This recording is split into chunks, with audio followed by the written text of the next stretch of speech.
I work as a waitress at one of the most expensive restaurants in New York City. Most nights I serve celebrities, CEOs, people who spend more on a single meal than I make in a week. I smile. I'm professional. I don't ask for autographs or make a scene. 3 months ago, I was working a double shift when Adrian Vale walked in. If you don't know the name, he's worth $4.2 billion, tech mogul, self-made, on every Forbes list. He requested a private table, ate alone, which was unusual for someone that famous. I was assigned to serve him. I brought water, took his order, stayed invisible the way good servers do. Then I saw his wrist, a small tattoo, a red rose with thorns twisted into an infinity symbol. My heart stopped. My mother has the exact same tattoo, same design, same placement, same wrist. I've asked her about it my entire life. She never explains, just says, "It's from before you were born." So I did something I'd never done with a customer. I asked a personal question. "Excuse me, sir? My mother has a tattoo exactly like yours. What does it mean?" Adrian Vale went completely still. Then he asked me my mother's name. When I said it, he dropped his wine glass. It shattered. And he looked at me like I'd just brought someone back from the dead. Before we dive in, have you ever discovered a secret about your parents' past that changed how you saw them? Share your thoughts in the comments below. And if you love stories about lost love, second chances, and how the past never really stays buried, please subscribe so you don't miss our next one. Now, let me tell you about the night a tattoo revealed a story that had been waiting 25 years to finish. I'll start with the most difficult part. My mother is dying. Breast cancer. Stage 4. Metastasized to her lymph nodes and liver. The doctors gave her a year. That was 3 months ago. She's been fighting. Chemotherapy, radiation, clinical trials. But the treatments are expensive. Even with insurance, the co-pays are crushing us. My mother, Julia, works as a housekeeper. She cleans homes in Manhattan and Brooklyn. Rich people's homes. She's done this for 24 years, my entire life. She never complains, never asks for help, just works. 6 days a week, sometimes 7. But now she can't work. She's too weak, too sick. So I work. I work double shifts at Cipriani. Breakfast and dinner, sometimes lunch if they need me. I bring home maybe $400 a night in tips if I'm lucky. It's not enough. But it's all I have. It was a Friday night in late October. Cipriani was packed, every table full. The kind of crowd you get in Manhattan. I was on my 8th hour, feet aching, smile fixed in place. Just 3 more hours until I could go home.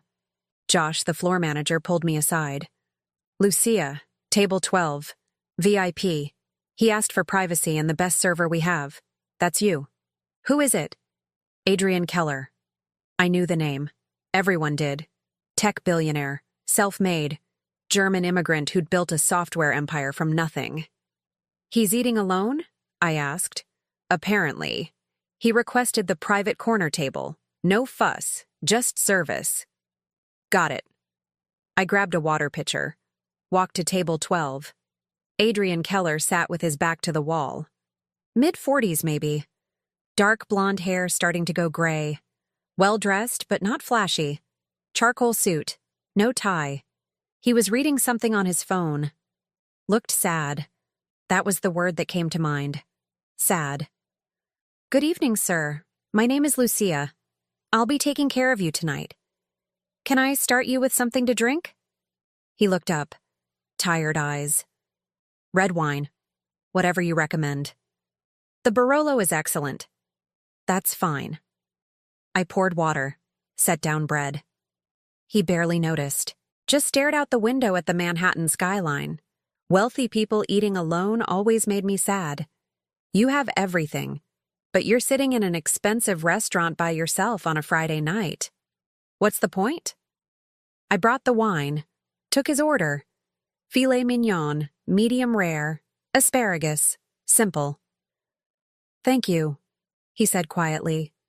"Of course." I'll have that out shortly. I turned to leave. That's when I saw it.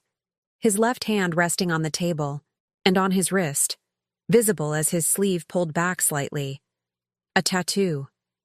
Small. Delicate. A red rose with thorns twisted into the shape of an infinity symbol. My breath caught. I knew that tattoo. I've seen my mother's left wrist every single day of my life. When she cooks. When she brushes my hair as a child. When she hugs me. When she reaches for me across a table. The tattoo is always there. A red rose. Thorns forming an infinity symbol. Faded now. The red not as bright as it must have been once, but still visible. I asked her about it when I was 7. Mama, what does that mean? It's from a long time ago, Tesoro, before you were born. But what does it mean? It means love is beautiful, but it hurts and it lasts forever. Did you love someone? I love you. Someone else? She smiled sadly. Once, yes. A long time ago. My dad? What happened to him? He's gone, that's all. Now go play. She never talked about it again. Every time I asked, she'd change the subject. Eventually, I stopped asking. But I never stopped wondering. And now, here, in this restaurant, a billionaire I'd never met before had the exact same tattoo, same design, same wrist. What were the odds? I stood there frozen, staring at his wrist. He noticed. Is something wrong? I'm sorry, I shouldn't say anything. It's not professional, but I couldn't help it. This is going to sound strange, but my mother has a tattoo exactly like that. Same rose, same thorns, same wrist. Adrian Keller went completely still. His wine glass, halfway to his lips, froze in midair. What did you say? My mother. She has that exact tattoo. I've asked her about it my entire life. She never tells me what it means, just says it's from before I was born. What? His voice came out hoarse. He cleared his throat. What is your mother's name? Julia. Julia Rossi. Why, do you... The wine glass slipped from his hand. It hit the table. Shattered. Red wine spreading across the white tablecloth like blood. Julia, he whispered. I grabbed napkins, started cleaning up the wine. I'm so sorry. Let me get you another glass. How old are you? He wasn't looking at the mess. He was looking at me, staring like he was seeing a ghost. I'm 24. Sir, are you okay? 24. He was doing math in his head. Where is she? Where is Julia? She's in the hospital. She's sick. Sir, do you know my mother? He stood up abruptly, pulled out his wallet, threw down $500 bills on the table. I have to go, I'm sorry. Wait, your food? Keep the money. I have to go. And he left. Just like that. Out the door. Leaving me standing there with a shattered wine glass and $500 and absolutely no idea what had just happened. I texted my mother that night when I got home. 2 a.m. Me. Mama, do you know someone named Adrian Keller? No response. She was probably asleep. The medication made her sleep a lot. I Googled Adrian Keller on my phone. Dozens of articles, Forbes profiles, TechCrunch interviews, photos of him at conferences, galas, charity events, always alone. I noticed that. Never with a date. Never with a wife. The articles mentioned it too. Tech's most eligible bachelor. Why hasn't Adrian Keller settled down? One article from 5 years ago quoted him, I was in love once, a long time ago. It didn't work out. I've never found that again. I stared at the tattoo visible in one of the photos. The rose, the thorns, the infinity. What happened between him and my mother? The next morning, I went to the hospital. Saturday. Visiting hours started at 10 a.m. My mother was in room 407, 4th floor, oncology wing.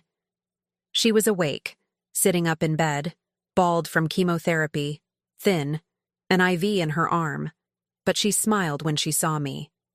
Tesoro, you didn't have to come so early. I always come on Saturdays, Mama. I kissed her forehead, sat in the chair next to her bed. How are you feeling? Tired. But okay. The new medication helps with the nausea. That's good. We talked about small things, her treatment, the nurses, the terrible hospital food. Then I said, as casually as I could, Mama, do you know someone named Adrian Keller? She went very still. Why do you ask that name? He came into the restaurant last night. He has a tattoo, on his wrist, exactly like yours. The color drained from her face. Adrian was there, at your restaurant? You do know him. He is famous, you know. Lucia, where is he now? I don't know. He left. He saw me, asked your name, and when I said Giulia Rossi, he left. Mama, who is he? She was crying, tears streaming down her face. He found me. After all these years, he found me. Mama, what are you talking about? I knew him as Adrian Keller, but he was just Adrian then. We were in love. 25 years ago, before you were born. What happened? I had to leave. Go back to Italy. My nonna was dying. I promised I'd come back in 6 months. I tried. But when I came back, he was gone. I looked for him everywhere. I thought he'd forgotten about me. Moved on. And the tattoo? She touched her left wrist. The faded rose. We got them together, the week before I left. He said, even when we're apart, we'll have this. Proof that we existed, that what we had was real. Mama. I didn't know what to say. I need to see him. Lucia, please. I don't have his number. I don't know how to reach him. You mentioned he is famous now. There must be a way. Please, Tesoro. I don't have much time left. I need to see him. I need him to know I never forgot. I called the restaurant, asked Josh if Adrian Keller had left any contact information. No, but, Lucia, someone's here asking for you. Who? He says his name is Thomas Beck. He's Adrian Keller's lawyer. He wants to talk to you. I'm at the hospital. Can he come here? Hold on. Muffled conversation. Then, he says he'll be there in 30 minutes. Thomas Beck arrived exactly 30 minutes later. 50s. Gray suit, kind face. He introduced himself to me in the hospital cafeteria. Ms. Rossi, I represent Adrian Keller. He asked me to find you, to ask about your mother. Is he okay? He seemed upset when he left last night. He's been upset for 25 years. Last night was the first time he had hope. Thomas pulled out a tablet. Can you tell me about your mother? Her full name, her medical condition, everything. I told him. Giulia Rossi, 48 years old. Breast cancer, stage 4. Mount Sinai Hospital, room 407. Prognosis, less than a year. Thomas typed notes. And you said she knows Adrian. She says they were in love, 25 years ago. She had to go back to Italy. When she returned, he was gone. She thought he'd moved on. He didn't move on. He spent 5 years looking for her. Nothing. He thought she'd stayed in Italy, that she'd chosen to stay with her family.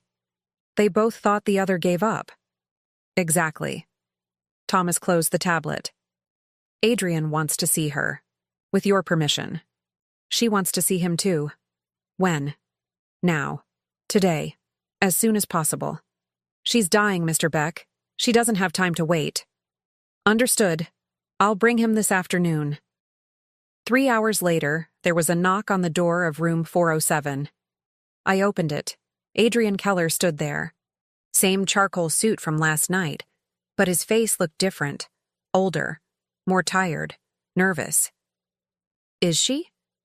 She's awake. She knows you're coming. But Mr. Keller? Adrian, please. Adrian. She's very sick. She looks different than you remember. The chemo. I don't care. I just need to see her. I stepped aside. He walked past me into the room. And there was my mother, sitting up in bed, bald, thin, IV in her arm. But when she saw him, her face lit up. 25 years melted away. For a moment, she looked young again. Adrian? Julia. He crossed the room, sat in the chair next to her bed, took her hand, running his fingers over her rose tattoo. They both stared at each other, not speaking, just looking. Then they both started crying. I sat in the hallway outside room 407 for 2 hours. Through the door, I could hear muffled voices, sometimes crying, sometimes silence, sometimes what sounded like laughter through tears. What were they talking about? I checked my phone, scrolled through social media without really seeing anything, tried to give them privacy, tried not to listen, but I was dying to know. Finally, after exactly 2 hours and 7 minutes, the door opened. Adrian stepped out.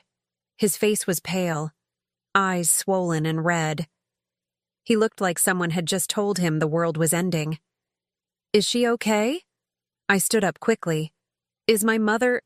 She's fine. She's... He stopped, looked at me, and something in his expression made my stomach drop. He was staring at me, really staring, like he'd never seen me before. Adrian, what's wrong? Lucia, I need to talk to you, right now. Can we go somewhere private? Sure. The cafeteria? Yes, that works. We walked to the cafeteria in complete silence. The kind of silence that makes your heart pound. Something had happened in that room. Something big. We bought coffee neither of us would drink. Sat at a corner table under flickering fluorescent lights. Adrian couldn't stop staring at me. His hands were shaking. You're scaring me, I said. What did my mother tell you? Lucia. His voice was hoarse. When is your birthday? What? Your birthday? When is it? March 15th. Why? What year? 2000. Adrian, what's going on? He closed his eyes, took a deep breath. When he opened them again, there were tears. Your mother just told me something. Something she's kept hidden for 24 years. My stomach twisted. What? When she went to Italy in 1999, she didn't know she was pregnant. She found out about a month after she arrived, in August. The world seemed to tilt. Pregnant. With you. She was pregnant with you. I couldn't speak, couldn't breathe. She came back to New York in January 2000. 7 months pregnant. She went to my old apartment. I was gone. Moved in December. She looked for me for 2 weeks. She couldn't find me. And then... His voice broke. March 15th, 2000. You were born. At this hospital, and she was completely alone. Are you saying... I couldn't finish the sentence. I'm saying we think I'm your father. The cafeteria disappeared. Everything disappeared except his words echoing in my head. We think I'm your father. No. I shook my head. No. My mother said my father was someone from Italy. She said that because she couldn't find me. She thought I'd moved on. She thought I'd forgotten her. But I was here, Lucia, in New York, for 24 years. Looking for her. Looking for both of you. I just didn't know you existed. You didn't know about me. I had no idea. If I had known, if I had found her when she came back, everything would have been different. I stood up abruptly. The chair scraped loudly against the floor. I need to talk to my mother. Lucia, I need to hear this from her. Right now. I walked back into room 407 slowly. My mother was sitting up in bed, waiting. She saw my face and her eyes filled with tears. He told you, she said quietly. I pulled the chair close to her bed, sat down. Yeah, he told me. Are you angry? I thought about it. Was I angry? I was something, hurt, confused, overwhelmed. I don't know what I am, I said honestly. Tell me everything. From the beginning. I need to understand. So she told me. All of it. About meeting Adrian in 1999. About falling in love. About having to leave for Italy when Nonna had her stroke. I found out I was pregnant about a month after I got there. I was 6 weeks along. Why didn't you tell him? I wanted to. But international calls were so expensive. I tried to write letters. I don't know if he ever got them. And Nonna was so sick. I kept thinking, I'll tell him when I get back. I'll tell him in person. But when you came back, he was gone. I was 7 months pregnant. I went to his apartment. The landlord said he'd moved in December. No forwarding address. Phone disconnected. And you looked for him. For 2 weeks, I went everywhere, asked everyone who knew him. Nobody knew where he'd gone. And I was 7 months pregnant, Lucia. Huge, exhausted, alone. And after 2 weeks, I gave up. I told myself if he'd wanted to find me, he would have. That maybe he'd met someone else. That I needed to focus on you. I was staying at a friend's place and then got an apartment in another neighborhood. I was quiet for a long time. Processing. I'm so sorry, Tesoro. I reached for her hand. I'm not angry at you, Mama. I'm just sad. For all of us. For all the years we lost. You're not angry? How can I be angry? You were 23, alone, pregnant, scared. You did the best you could with what you had. And you gave me a good life. You worked yourself to the bone to give me everything I needed. I know that. But you deserved a father. And he deserved to know he had a daughter. But neither of you knew. You were both looking. You just couldn't find each other. That's not your fault. That's just cruel timing. She was crying now. I love you so much. I love you too, Mama. I squeezed her hand. I left my mother's room and went to the stairwell, not to cry, just to think. Adrian found me there 20 minutes later. Can I join you? He asked. Sure. He sat down beside me. We were quiet for a while. Your mother told you everything? He asked. Yeah. And? And I understand. What happened? Why it happened. It wasn't anyone's fault. Just bad luck. Bad timing. But? I looked at him. But I'm 24 years old, and I just found out my entire origin story was wrong. The man I thought was some guy from Italy who left is actually you, who's been in New York my whole life. That's a lot to process. I know. Silence. Then I asked the question I needed to ask. Why did you move? In December 1999, right before she came back. What happened? Adrian leaned forward, elbows on his knees. I got a job offer, a startup. They needed a programmer. It was in Midtown. Better pay than construction. Real pay. Enough to save money. I took it immediately because I thought, his voice cracked. I thought if I could save enough money, I could go to Italy, find Julia, bring her back, or stay there with her, whatever she wanted. So you moved closer to work. Yes, and I was working crazy hours, 16, 18 hours a day, because I wanted to save as much as possible. I changed my phone number because the old one was a landline in the apartment I left. I got a cell phone. They were just becoming affordable. I gave the landlord my new number. He said he'd pass it along if anyone asked. He never did. Mom said she asked him. He said you didn't leave a forwarding address. He was 89 years old. He probably forgot. Adrian rubbed his face. I left in early December. Started the new job December 15th. Your mother came back. January 10th. She remembers the exact date. I missed her by 1 month. 1 month, Lucia. If I'd waited just a little longer, if the landlord had remembered to give her my number, you would have known about me. I would have been there. For everything. The pregnancy, the birth, the first 24 years of your life. He looked at me. I was trying to build a better life. so I could give Julia everything. And instead, I missed everything. I could hear the weight in his voice. 25 years of regret. You didn't know, I said quietly. No. But I should have left better information. Should have tried harder to stay in touch. Should have... He stopped. I've spent 25 years thinking about what I should have done differently. My mom spent 25 years doing the same thing. You were both trying your best. You both just missed each other. By 1 month. By 1 month. We sat in silence for a moment. So, I suppose you want to do a DNA test, to be certain. And that's fine. But Adrian, I already know. I think so too. But I need it confirmed. For legal reasons. For medical reasons.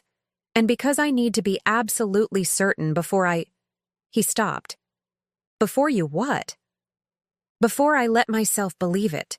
Before I let myself feel it. Because if I let myself believe you're my daughter, and then the test comes back negative, I don't think I could handle that. I understood. Okay, we'll do the test. Thank you. Adrian called me on the 3rd day. The results are in. Can you meet me at the hospital? I want us all to be together. Yeah, I'll be there in 30 minutes. When I arrived, Adrian was standing outside my mother's room. He was holding an envelope. His hands were steady, but I could see the tension in his jaw.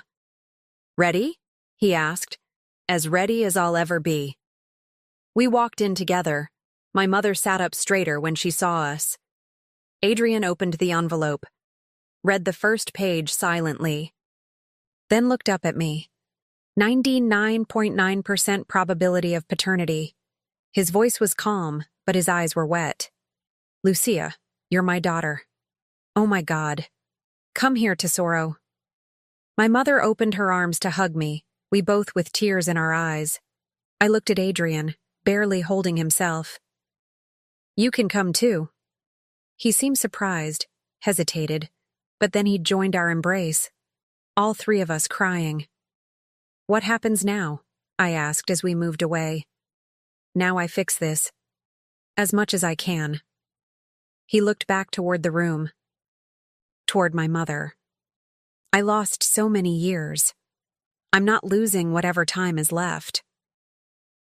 Over the next week, things happened fast. Dr. Daniela Hill, my mother's oncologist, called me into her office. Ms. Rossi, I received a call from someone claiming to be Adrian Keller's representative. He wants to transfer your mother to a private facility. Unlimited budget. Access to experimental treatments. Is this legitimate? Yes. He's an old friend of my mother's. An old friend with $4 billion. Dr. Hill smiled. Lucia, I have to ask, is your mother comfortable with this? It's very generous, but it's also a lot. She's comfortable. He wants to help, and we need help. Then I'll coordinate the transfer. There's a clinical trial at Sloan Kettering, very promising. Immunotherapy, but it's expensive, not covered by insurance. If Mr. Keller is willing to pay, he is. Then let's do it. My mother was transferred to Memorial Sloan Kettering 2 days later. Private room, private nurses, the best oncologists in the country. Adrian paid for everything. He also paid off her medical debt. All of it. $140,000 in bills from the past 3 months. Gone. He paid my rent for a year. Told me to quit the restaurant. Focus on school. I'd dropped out of NYU when my mother got sick.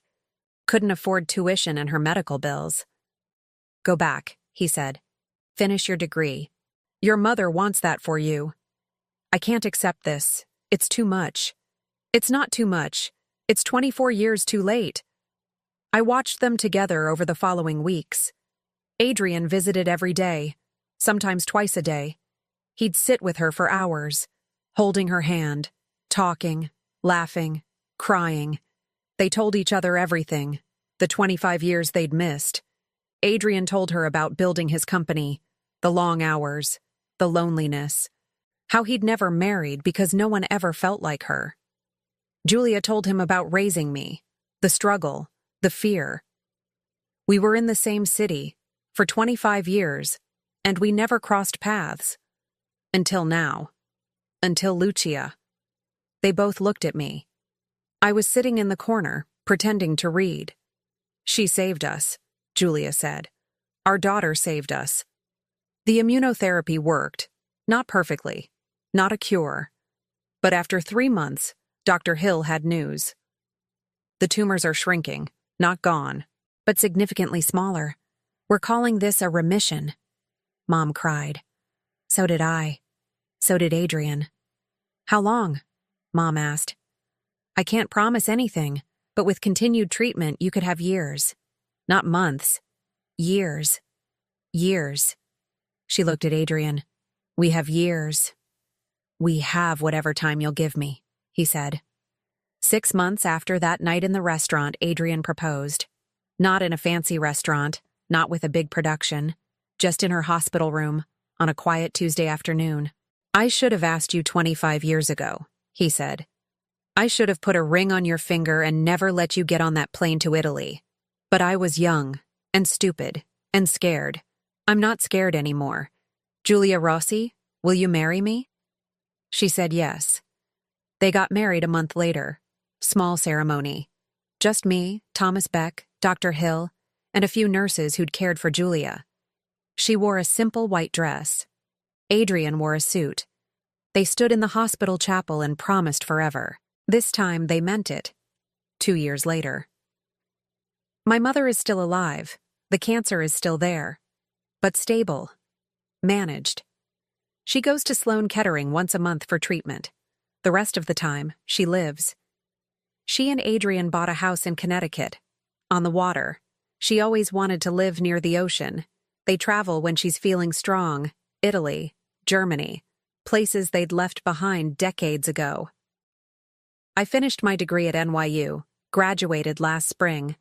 I work now at a book publisher. Last week, I had dinner at their house in Connecticut. We sat on the porch, watching the sun set over the water, drinking wine, talking about nothing important. At one point, I noticed my mother and Adrian holding hands. Both of them, left hands intertwined. The tattoos were visible. 2 roses, 2 sets of thorns. 2 infinity symbols. Faded now. 27 years old. But still there. Do you ever regret it? I asked. The tattoo. I know there used to be some discrimination, Adrian answered first. I don't regret the tattoo. It was the only thing that kept me believing she was real, that what we had wasn't just a dream. I kept mine for the same reason, Julia said. I thought about covering it, or removing it, but I couldn't. It was all I had left of him. And now? I asked. Now it's a reminder, Adrian said, that love doesn't die, even when you think it's gone. Even when 25 years pass, it waits. L'amore è bello ma fa male, Julia said softly. Ed è per sempre. Love is beautiful, but it hurts, and it's forever. Forever, Adrian agreed. They didn't get a fairy tale. My mother is still sick. The cancer will probably take her eventually, but not today. Not yet. Today, they're holding hands, matching tattoos visible in the fading light. Today, they have forever. However long forever turns out to be. Have you ever discovered something about your parents' past that changed everything? Or witnessed a love story that proved time and distance can't kill what's real? Share your story in the comments below. If this story about lost love, second chances, and how one small moment can change multiple lives forever touched your heart, please hit that like button and subscribe for more meaningful stories every day. Don't forget to click the notification bell so you never miss our next inspiring tale. Thanks for watching.